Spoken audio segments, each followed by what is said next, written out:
नमस्कार।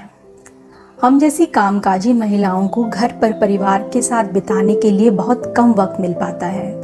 अब इस लॉकडाउन में घर पर परिवार के साथ बिताते हुए जो अनुभव हो रहे हैं, उन अनुभवों को मैं एक कविता के ज़रिए आप लोगों के साथ साझा कर रही हूँ। गौर फरमाइएगा।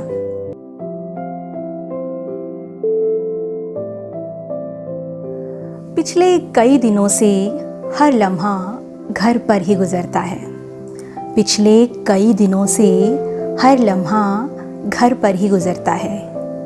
कब सुबह से शाम हुई, वक्त तो बहुत होता है पर पता ही नहीं चलता है।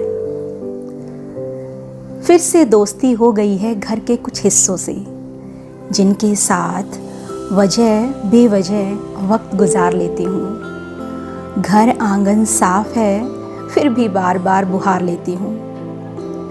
खिड़कियों और दरवाज़ों पर जमी धूल को झाड़ दिया है। पर्दों को धोकर अच्छे से इस्त्री करके टांग दिया है। रसोई घर में अब सुकून से खाना बनता है।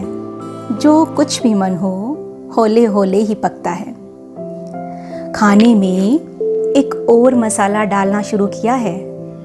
प्रेम संग धैर्य रूपी मसाले ने तो खाने का स्वाद कई गुना ही बढ़ा दिया है। थाली में अब भोजन संग स्नेह भी परोसती हूँ और एक अच्छी गृहिणी बन खूब तारीफें बटोरती हूँ। बर्तनों को रगड़ रगड़ कर खूब ही चमका दिया करती हूँ। आईने की ज़रूरत ही नहीं पड़ती, उन्हीं में चेहरा निहार लिया करती हूँ। घर के गमलों में खिले फूल अब खूब ही मुस्काते हैं। हिल हिल कर बुलाते हैं पास मुझे, शर्माते हैं, इतराते हैं, बतियाते हैं। घर के पीछे वाला बरगद का पेड़ जाने क्या गुनगुनाता है। बहुत खुश है आजकल वो, या स्वच्छ हवा के झोंकों का असर है शायद, तभी तो इतना सरसराता है।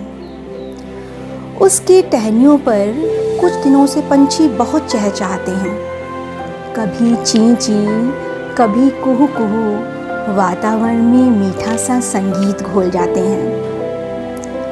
छत सुबह शाम की सहेली सी बन गई है। टहलते टहलते उस संग मन की कितनी बातें उसको कह दी गई हैं। घर का वो कोना भी जिससे मुलाकात को महीनों बीत जाते थे, उससे भी गुफ्तगू होने लगी है। कुछ ऐसा वक्त आया है कि जो बातें सोची ना थी वो भी होने लगी हैं। बेजान चीज़ें भी बातें किया करती हैं, एहसास होने लगा है। ऐसे बिताए हैं ये चंद दिन बेजान चीज़ों और अपनों के साथ कि यकीनन घर सही मायनों में अब घर लगने लगा है। अब घर लगने लगा है। शुक्रिया।